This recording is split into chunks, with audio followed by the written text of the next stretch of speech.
আজকে আমাদেরকে উপহার দিল পদ্ম পলাশ। এর জন্য আমার আশীর্বাদ তো ওর ছোটবেলা থেকেই ওর সঙ্গে আছে, কিন্তু আমি ওকে অশেষ ধন্যবাদও জানাই।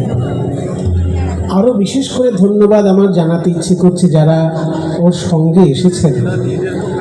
এক একজন এমন গুণী শিল্পী, সবাই বাজাচ্ছেন, এই বলে আমায় দেখ, ও বলে আমায় দেখ, ওনার শিক্ষা। সেই জন্য আমাকে যে উত্তরটি দিয়েছেন, এইটি দিয়েই আমি ওনাকে সম্বর্ধনা জানাই।